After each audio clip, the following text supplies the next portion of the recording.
네, 76쪽입니다. 소설 이론 3번 배경 되겠어요. 첫 줄 쳐요. 배경은 행위와 사건들이 일어나는 시간적이고 공간적인 구체적인 정황을 말한다. 그래서 이 소설의 배경은요, 작가의 의도적인 선택으로 소설 속에서 독특한 기능과 역할을 수행합니다. 자, 그러면 배경의 종류 나와요. 네, 그거는 뭐 자연적 배경, 사회적 배경, 심리적 배경, 상황적 배경 중요한 거 아니고요.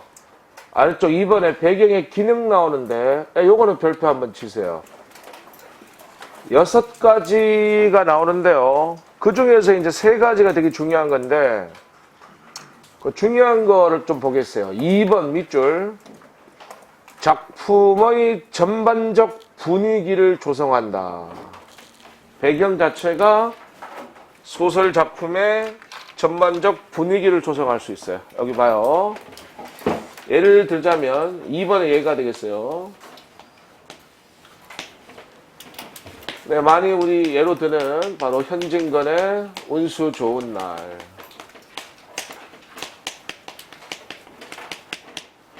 여기서 비라는 배경, 추적 내리는 비.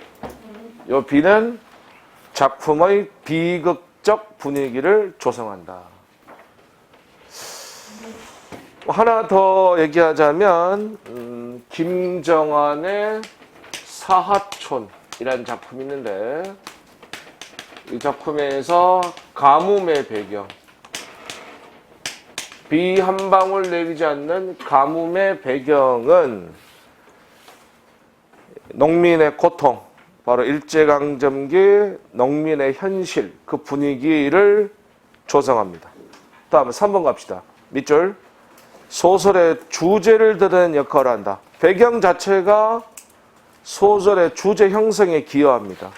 이것도 예를 들어보면 3번의 예.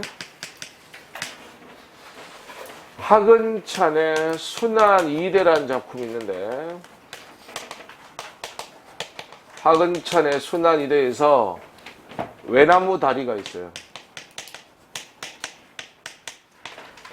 이 만도와 진수가 마지막 결말에서 외나무 다리를 건너면서 이제 소설이 끝났는데 두 부자가 이런 화해와 협력을 통한 순환 극복의지라는 외나무 다리 자체가 소설의 주제를 형성해요. 하나 더. 오상원의 유해라는 작품이 있어요.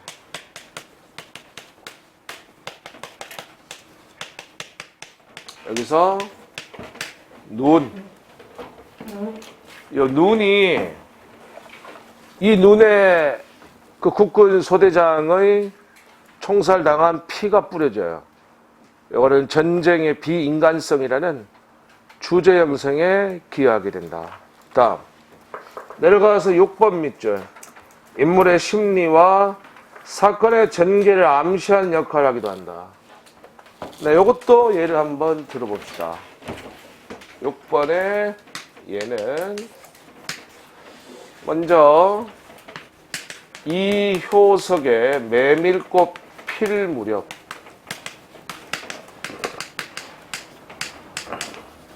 네, 이 작품에서 봉평에서 대학까지의 메밀꽃이 흐드러지게 피어있는 산길의 그런 배경, 풍경은 앞으로 전개될 사건 전개를 암시하는 그런 역할을 해요. 그 다음에 하나 더 예를 들면 김승옥의 무진기행.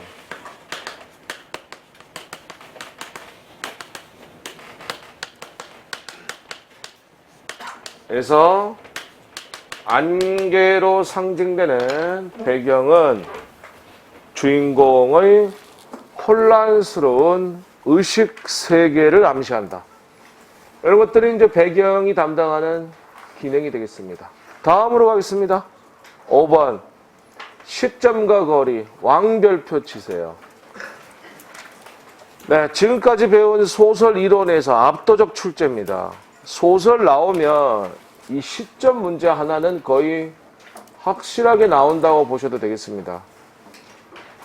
잘 정리를 할 필요가 있습니다. 먼저 시점의 개념 첫 줄을 주체입니다.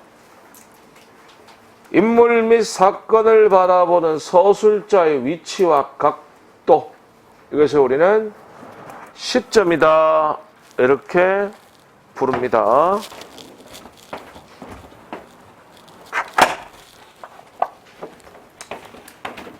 주목 이쪽 봅시다.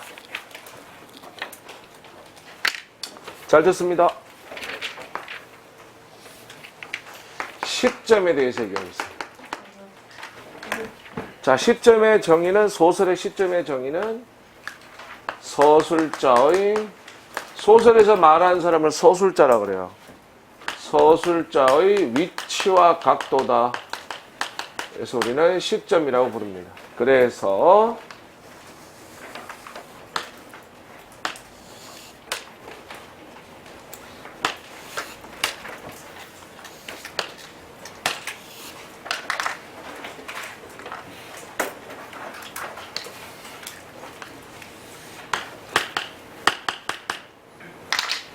네 가지 시점이 이제 존재합니다.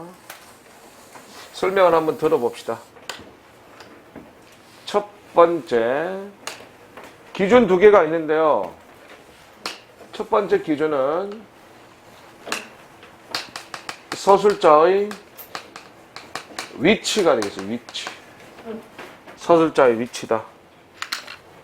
그래서 이 서술자가 어디에 있냐는 얘기지. 서술자가 작품 안에 위치하는 경우 있어요. 서술자가 작품 안에 위치하는 경우. 이거 몇 인칭? 네, 1인칭. 이런 것을 우리는 1인칭이다 이렇게 얘기하죠. 두 번째, 서술자가 작품 밖에 위치하는 경우가 있어요. 이것을 우리는 3인칭이다 이렇게 얘기해요. 작품 밖에 위치한다. 그 다음은 서술자의 각도, 인물을 바라보는 각도가 되겠어요. 먼저 말하기, 텔링이라 그래. 말하기, 텔링의 방식. 요거 내면적 분석을 하는 경우예요. 그 다음은 보여주기, 쇼잉의 방식. 요거는 외면적 관찰이다.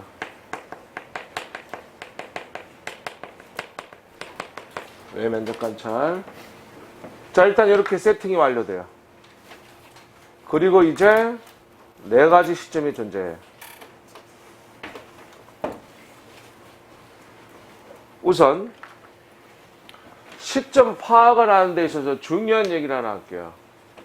시점 파악하는 데 있어서 제일 중요한 거는 뭐란 말을 찾아야 되죠?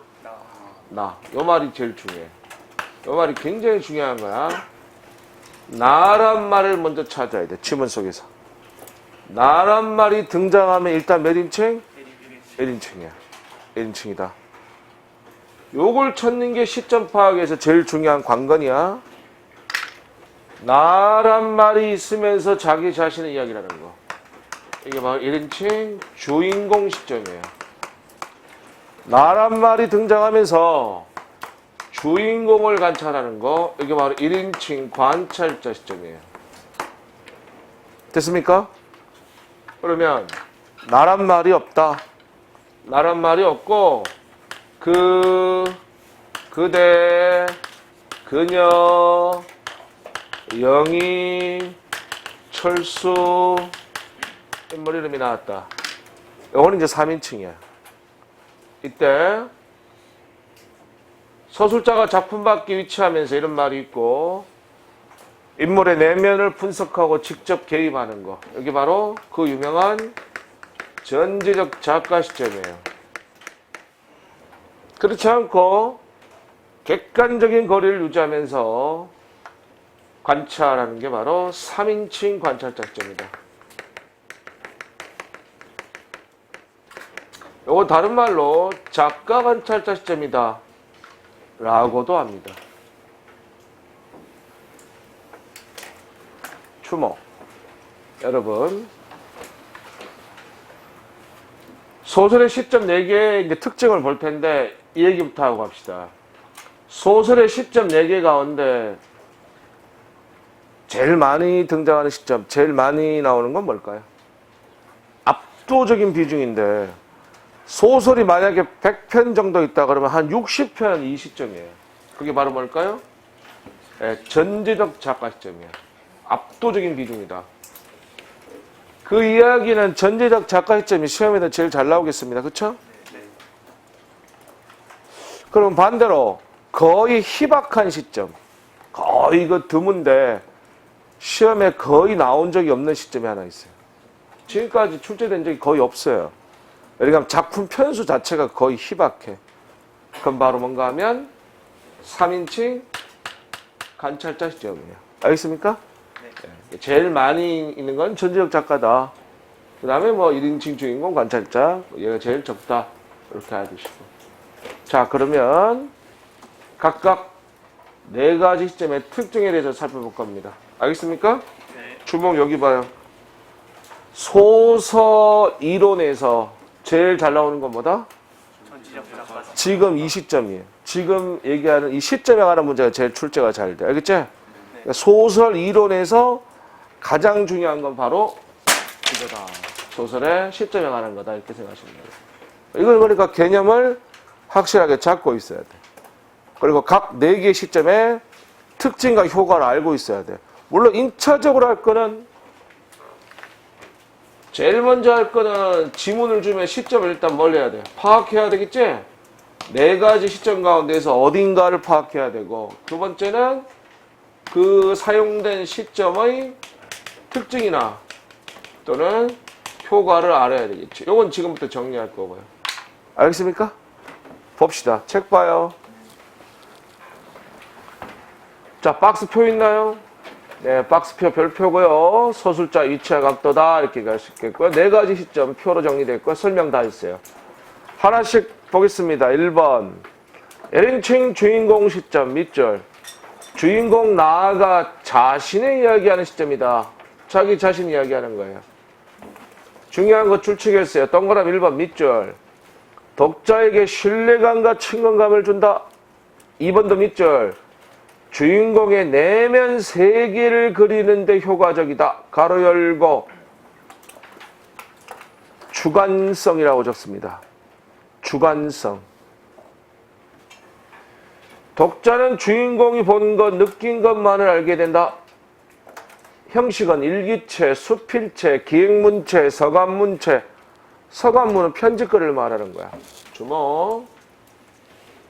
1인칭 주인공 시점의 가장 큰 특징은 바로 주관성이 있다는 거야. 자기 자신 이야기다. 그래서 자기 자신의 내면 제시를 나타내는데 효과적이다.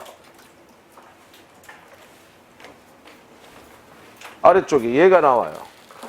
오상원의 유해라는 작품입니다. 나란 말 있는지 찾아주세요. 있죠? 두 번째 줄에 있으면 찾았으면 동그라미 치세요. 나란 말 동그라미 치는 순간 일단 1인칭이다 파악이 돼야 되고, 나만의 피를 흘리며 흰눈 움켜진 채 신음하다 영혼의 묵살되어 묻혀갈 뿐이다. 전 근육이 경련을 일으킨다. 추위 탓인가. 귀쾌한 냄새가 또 코에 스민다. 나만이 아니라 전에도 똑같이 이렇게 반복된 것이다. 싸우다 끝내는 죽는 것 그것뿐이다. 이렇게 얘기했어요. 자기 자신 이야기를 하고 있습니다. 그렇죠? 네. 전형적인 1인칭 주인공 시점의 특징을 알 수 있어요. 교재 오른쪽 알맹이 상단 봐주세요. 1인칭 주인공 시점의 주요 작품입니다. 김유정의 봄봄, 동백꽃, 최서의 탈출기. 이 탈출기는 편집글 형식, 서간문체로 되어 있어요. 이문고의 관천숙필, 알퐁스토드의 별, 이 별은 일기체 형식이야. 김승옥의 무진기행, 제목에서도 나오듯이 기행문체 형식이에요. 2박 3일간의 무진에서의 기행문이야. 이상의 날개, 오상원의 유의 이런 작품이 대표적인 1인칭 주인공 시점이다. 다음, 원위치 두 번째. 1인칭 관찰자 시점 밑줄. 나가 관찰자 입장에서 주인공에 대해 이야기하는 시점이다. 여기서 서술자는 관찰자가 되겠습니다. 1번 인물의 초점은 나가 아니라 주인공에 있다. 2번 주인공의 내면을 숨김으로써 긴장과 경이로움을 자아낸다. 3번 밑줄 나의 눈에 비치는 외부 세계만을 다룰 수밖에 없다. 한계성을 지녔고요. 4번 밑줄 그래서 모든 판단은 독자에게 맡긴다는 중립적인 태도입니다. 주목. 1인칭 관찰자 시점의 특징은 한계성이 있다는 것이죠. 눈에 비친 세계만을 다루고 모든 판단은 독자에게 맡긴다는 중립적 태도. 이 두 가지가 바로 1인칭 관찰자 시점의 특징이다 라고 말할 수 있겠어요. 아시겠죠? 아래 이청준의 소문의 벽이 나옵니다. 나란 말 찾아보세요.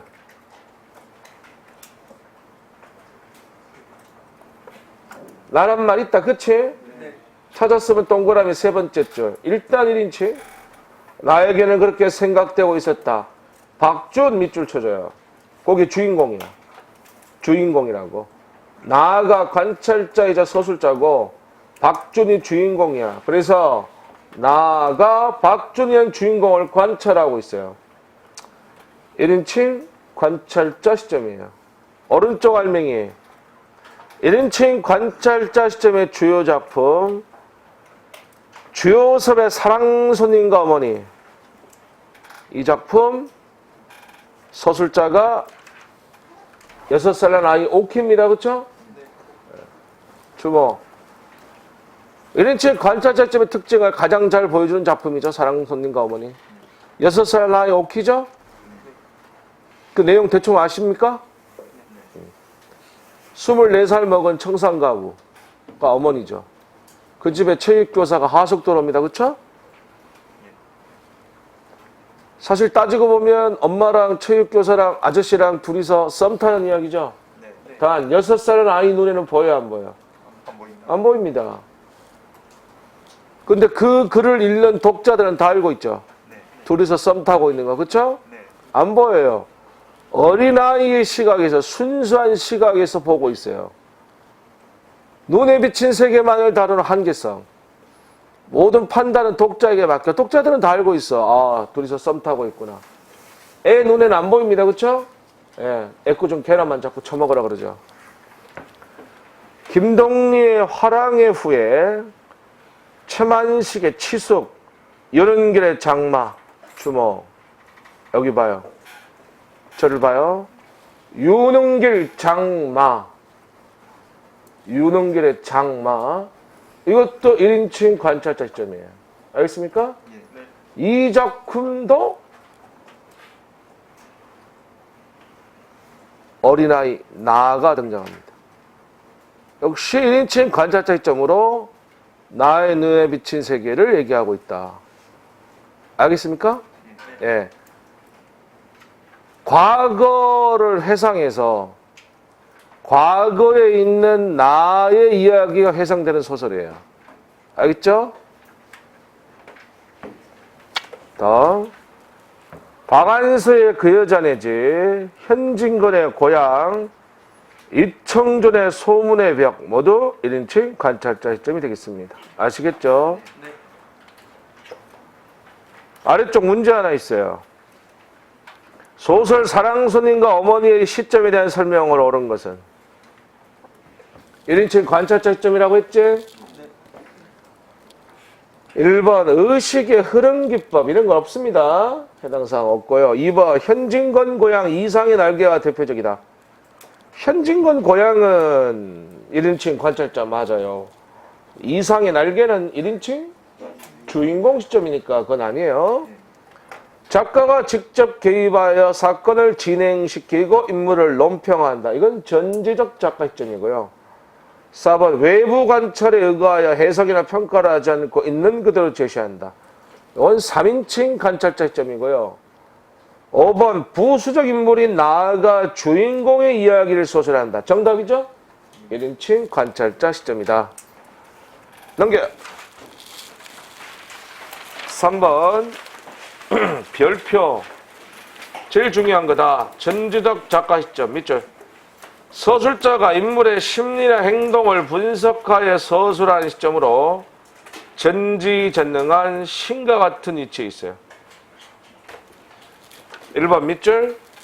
서술자가 작품 속에 직접 개입, 동그라미. 그 말이 제일 중요해. 직접 개입하여 사건을 진행시키고 인물을 논평한다. 편집, 자적, 논평, 네모쳐. 여기 봐라. 용어 하나 알아둡시다.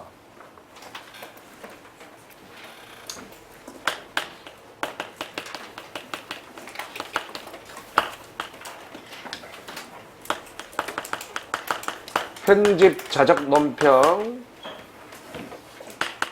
다른 말로는 서술, 자적, 논평이라고도 해. 이것은 서술자의 직접 개입이다. 서술자가 직접 개입해서 분석하고 비평하고 판단을 내리는 거. 이런 걸 편집, 자적, 논평이라고 그래요. 그래서 중요한 거는 이 편집, 자적, 논평이 나타나는 게 바로 뭐다? 전지적 작가점이다.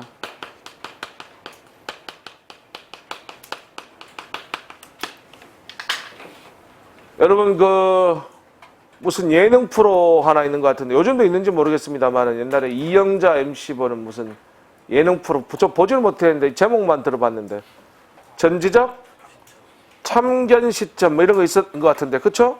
지금도 있습니까? 네. 기가 막히죠? 이름 잘 줬죠? 맞아요. 바로 이 전지적 작가 시점은 참견하는 거야. 참견. 서술자가 개입해서 참견하는 거야. 분석, 비판, 판단 다 하는 거야. 로버트 태권브이야. 전지적인 서술자라고. 전지전능한 신과 같은 위치에 있다는 얘기야. 알겠습니까? 다시. 전지적 작가 시점의 특징은 직접 개입하는 거다. 직접 개입해서 분석, 내면을 분석하고 비평하고 판단까지 내린다 이 말씀이에요. 알겠습니까? 얘가 제일 중요하다고 아까부터 계속 얘기했어요. 특징을 잘 알고 있어요. 알겠습니까? 네. 주목. 이런 시험 문제 나올 수 있습니다. 여기 봐요. 다음 글에서 편집, 자적, 논평이 나타난 곳이 아닌 것은 이 문제를 풀기 위해서는 편집, 자적, 논평이 뭔 말이냐부터 개념이 알아야 되겠지? 방금 정리해 줬어요. 편집, 자적, 논평은 전지적 작가 시점으로 서술자가 직접 개입해서 분석, 비평, 판단 내리는 것이 바로 편집, 자적, 논평이다 이 말씀이에요. 알겠습니까? 네. 국가직 시험에 이런 문제 나온 적이 있어요. 지문을 춘향전을 고전산문 춘향전을 지문으로 주고 방금 제가 얘기한 조금 전과 같은 그런 문제가 나왔어요. 편집자적 논평이 나타나지 않은 곳은 답이 되는 부분은 서술자가 개입한 부분이 아니라 등장인물 춘향이 직접 대사하는 장면이 답이었던 거예요. 그건 편집자적 논평이 아니거든. 나머지 부분은 서술자가 개입해서 그 인물의 내면을 분석하거나 또 비평하거나 판단하거나 요약하거나 이렇게 했어요. 그럼 개입이 된 거니까 편집자적 논평이 나타나는 부분이에요. 알겠죠? 책 봐요. 2번 작가가 자신의 사상과 인생관을 직접 대낼 수 있다. 3번 독자의 상상적 참여를 제한할 가능성이 있다. 밑에 얘가 나옵니다. 황순원의 별이 되겠어요. 나란 말이 있는지 찾아봐요.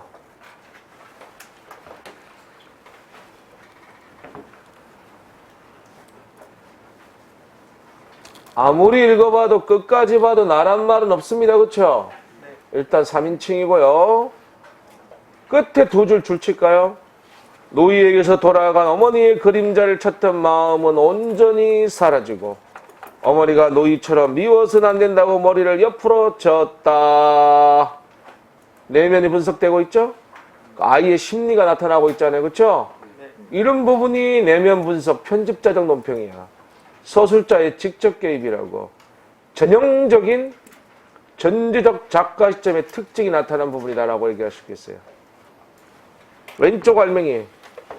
전지적 작가 시점의 주요 작품 보세요. 대다수의 고전소설, 장편소설들이 해당이 돼요. 이강수 무정, 염상섭 3대, 최만식의 태평천하, 박경리 토지, 이호석의 메밀꽃 필 무렵, 이런 것들이 전지적 작가 시점 나타난다. 4번으로 갈게요. 3인칭 관찰자 시점 또는 작가 관찰자 시점이라고도 합니다. 밑줄. 작가가 외부 관찰자, 그러니까 제3자의 입장에서 객관적으로 서술한 시점이다. 1번 밑줄. 매우 극적이고 객관적인 특성을 지닌다. 2번 서술자 태도가 객관적이므로 독자의 상상력이 개입할 부분이 많다. 보러 3번 달고 하나 더 적어요. 등장인물과 눈 높이가 같아서 내부 심리 묘사 불가능. 등장인물과 눈 높이가 같아서 옆에 조는 사람 깨워줘. 적고 졸라 그래. 적을 땐 적어야지. 야, 빨리 적어라 너. 야, 적고 졸아라. 3번 등장인물과 알려줘라 앞에 사람. 눈높이가 같아서 내부 심리 묘사 불가능.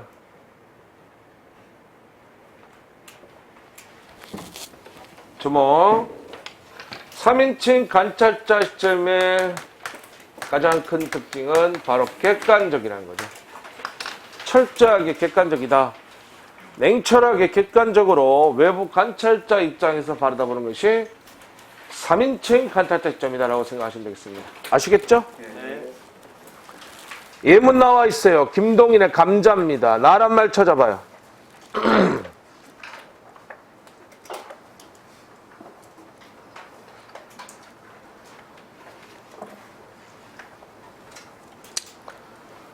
'없죠. 아무리 봐도. 그쵸? 3인칭이고요. 이것은 복녀와 왕서방의 싸움, 다툼 장면인데 객관적으로 관찰하고 있는 3인칭 관찰자 시점이에요. 왼쪽 알맹이 3인칭 관찰자 시점의 주요 작품 봅시다. 황순원의 소나기, 김동인의 감자, 염상섭의 두파산, 세 작품. 그 정도예요. 거의 손으로 꼽을 정도다. 알겠습니까? 문제로 좀 확인을 해볼 텐데요. 연습을 좀 해봅시다.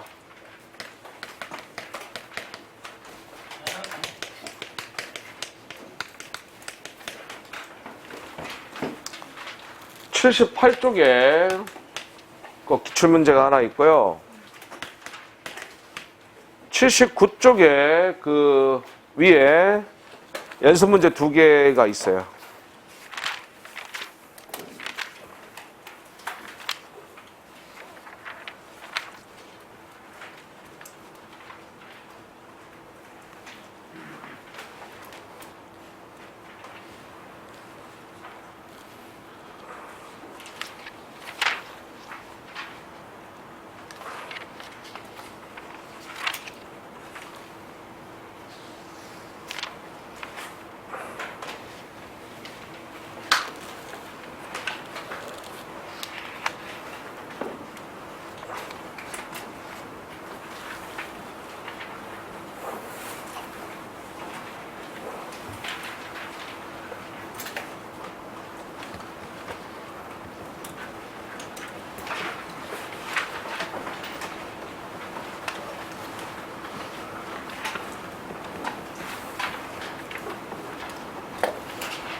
네, 하긴 78쪽에 다음 글의 시점에 대한 설명으로 가장 적절한 것은 정한숙의 이효도란 소설이에요. 나란 말 있습니까? 세 번째 줄이 나오죠. 동그라미 일단 1인칭이고요. 나의 머릿속을 스치고 지나가는 영상은 푸르고 맑은 희망이었다. 난 어떻게 누구의 손에 의해서 구원됐는지도 모른다. 더 안 읽어도 될 것 같죠? 자기 자신 이야기하는 1인칭 주인공 시점이에요. 1번 주인공 나가 자신의 체험을 이야기하고 있다. 맞죠? 1번 답이죠? 2번 작가가 주인공 그에 대해 관찰해 서술하고 있다. 이거는 3인칭 관찰자 시점이죠?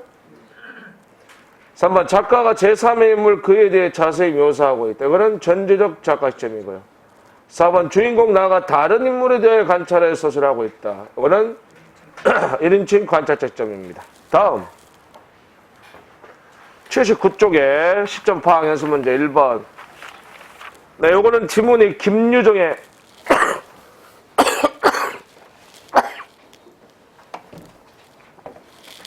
김유정의 본범이에요. 나란 말 있습니까? 네. 동그라미. 요거는 1인칭 주인공 시점이고요. 2번은 시문의 상록수 되겠죠. 79쪽 오른쪽 알맹이야. 시문의 상록수 나란 말 없죠? 영시는 이렇게 됐고 내면 분석되고 있어요. 전지적 작가 시점이야. 원위치 하겠습니다. 78쪽에 3번 거리 별표 첫 줄 줄쳐. 서술자와 인물 독자 사이의 심적 거리로 심적 거리 그까지 밑줄 치면 돼. 그리고 박스 표 나오고요.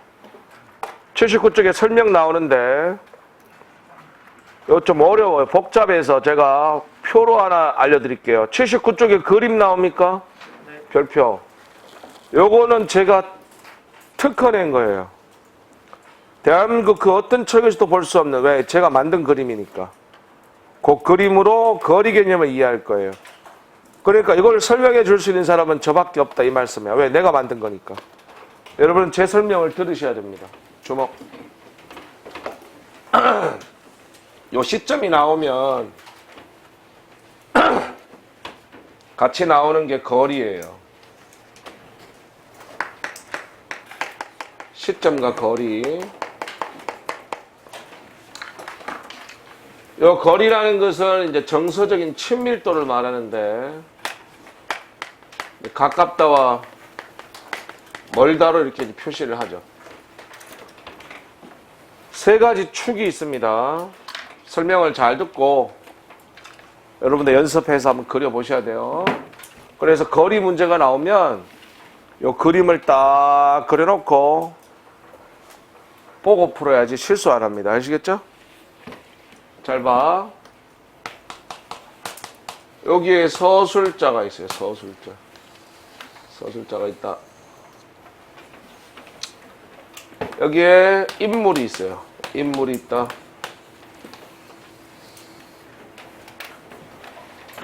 여기에 독자가 있어요.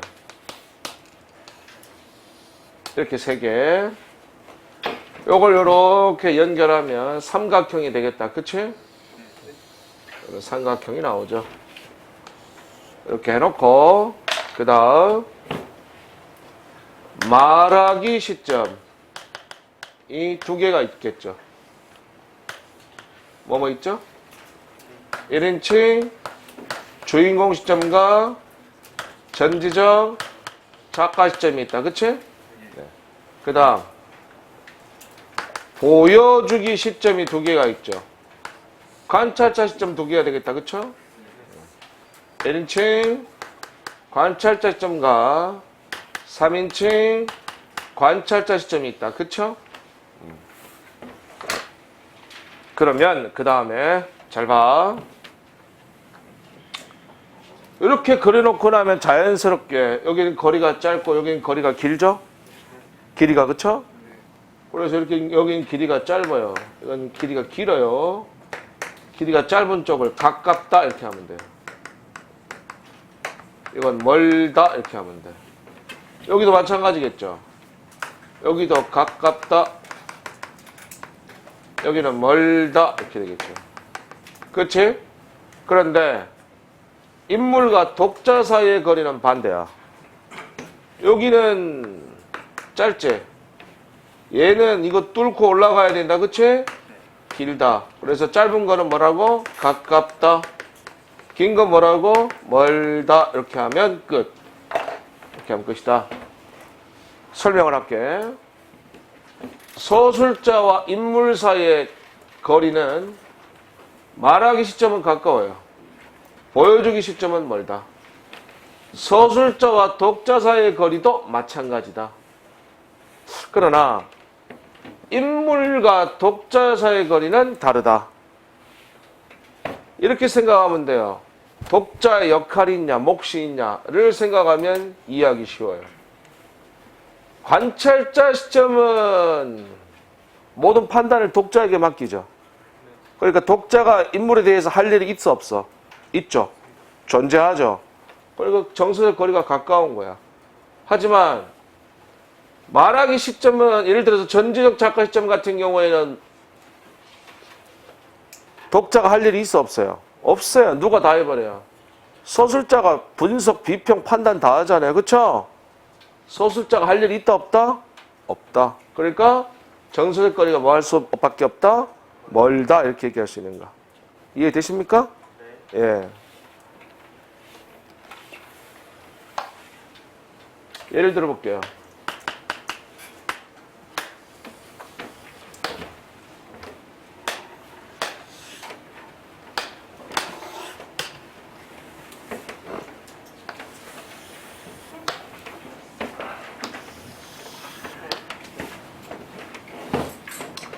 자, 두 작품을 예를 들겠습니다. 먼저 현진건의 고향 되겠고요. 또 하나는 최만식의 태평천하 되겠어요.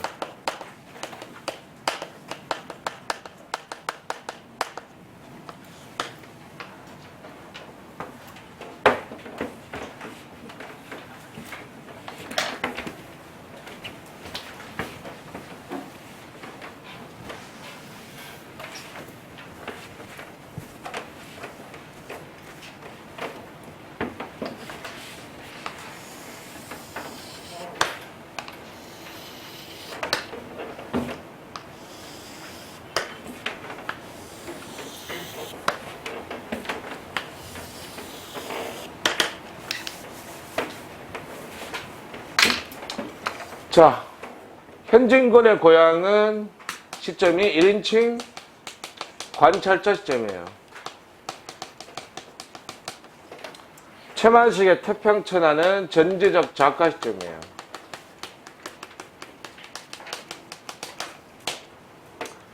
이제 세 가지를 말할 수 있어야 돼. 먼저 첫 번째, 서술자와 인물 사이의 거리.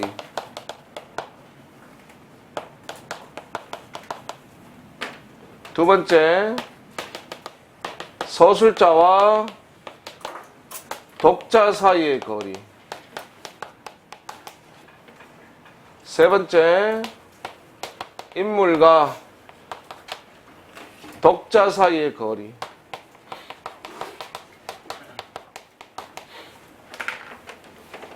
가깝다와 멀다를 표시할 수 있어야 돼. 이 문제 나오면 그려놓고 보고 푸는 게 실수 안 합니다. 알겠어요? 네. 먼저 현진건의 고향 1인칭 관찰자 시점이에요. 위치가 어디 있어요? 여기 있어요. 서술자와 인물 사이의 거리는 어떻습니까? 가깝다요, 멀다요? 멀다. 서술자와 독자 사이의 거리도 멀다. 그러나 인물과 독자 사이의 거리는 가깝다를 말할 수 있습니다. 그치? 다음 최만식의 태평천하. 이건 전제적 작가 시점이에요. 위치가 어디 있어요? 여기 있어요. 서술자와 인물 사이의 거리 어떻습니까? 이건 가깝다요. 서술자와 독자 사이의 거리는요? 가깝다요. 인물과 독자 사이의 거리는 이거는 뭐가 돼야 됩니까? 멀다가 돼야 돼요. 듣고 있습니까? 시점 문제 나오면 최소한 선택지 하나는 요게 구성이 돼요. 요게 구성이 돼. 시점을 파악하고 나서 특징과 효과를 물을 때 선택지 하나의 내용은 이게 구성이 된다고요. 이게 되게 어려운 얘기야. 까다로운 얘기인데 지금 제가 설명을 해드린 거예요. 듣고 있네? 문제 두 개로 확인할 텐데 먼저 79쪽 오른쪽 문제. 서술자가 작품 내부에 존재하면 일단 1인칭이죠? 밑줄 독자와 등장인물의 거리가 가깝다 그랬어요. 독자와 등장인물의 거리가 가까운 거니까 보여주기 시점이죠. 관찰자 시점들이죠? 그러면 1인칭 관찰자 되겠죠? 답은 2번이야. 이해 가세요? 네. 뒤쪽에 문제 하나 볼게요. 88쪽 11번 문제 봐요. 88쪽 11번 16년도 소방직 문제입니다. 다음 소설의 시점상 특징이 아닌 것은 지문은 현진건 고양이에요. 여기 1인칭 관찰자 시점이야. 선택지 2번만 보세요. 선택지 2번. 서술자와 주인공의 거리가 멀고 서술자와 독자 사이의 거리도 멀다. 주목! 현진건의 고향 1인칭 관찰자. 서술자와 인물 사이의 거리도 멀고 서술자와 독자 사이의 거리도 멀다. 맞지? 에? 나는 분명히 말했어. 1인칭 관찰자 시점. 서술자와 인물 사이의 거리도 멀고 서술자와 독자 사이의 거리 멉니다. 알겠죠? 나는 분명히 이야기했어요. 인물과 독자 사이의 거리는 가까워요. 알겠어요? 다음 원위치 79쪽 6번 소설의 갈래. 요거는 뭐 중요한 건 아니고 참고로 보시면 돼요. 팩트 체크만 하면 돼. 분량에 따른 갈래. 1번 장편 소설. 이 장자가 손바닥 장자예요. 원고지 30매 이내의 가장 짧은 소설 형식으로 일명 콩트라고 불러요. 2번 단편 소설. 원고지 50에서 100매의 비교적 짧은 분량 소설이고요. 3번 중편 소설. 원고지 200에서 500매 분량의 소설이고요.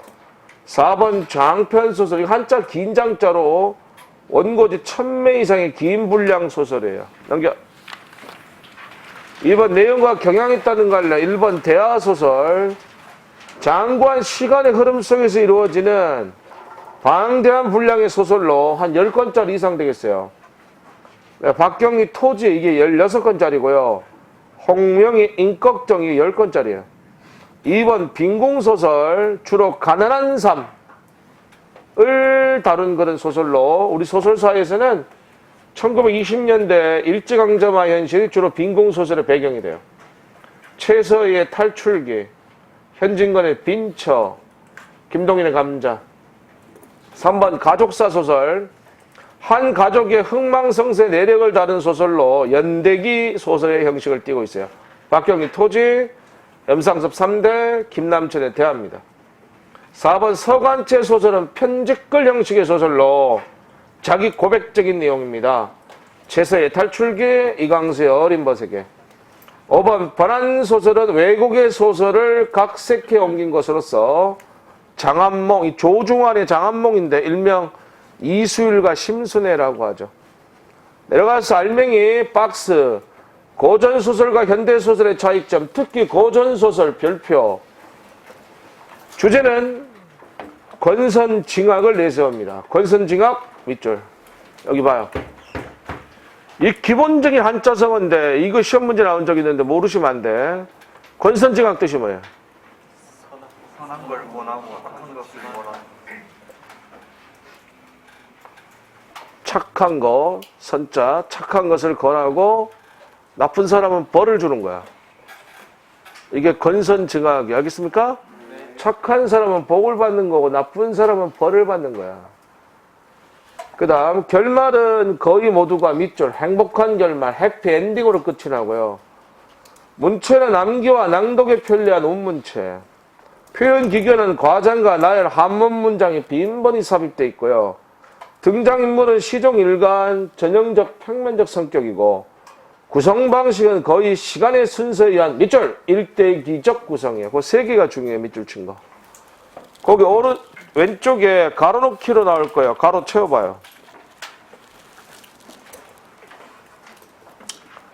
고전소리에 대한 설명이다. 빈칸에 알맞은 말을 쓰시오. 1번. 주제는 대부분 권선징악이다. 2번. 어떤 결말? 행복한 결말이다. 3번. 주인공이 태어나 죽을 때까지 이야기를 다루는 일대기적 구성이다. 알아둬야 돼. 그 다음. 의식의 흐름 기법. 앞에서 한번 했었죠. 정해진 구조, 사건 연계 무시하고 주인공의 내면 의식의 흐름을 중심으로 기술하는 방법이다. 생각나는 대로 막 써내려가는 것이죠.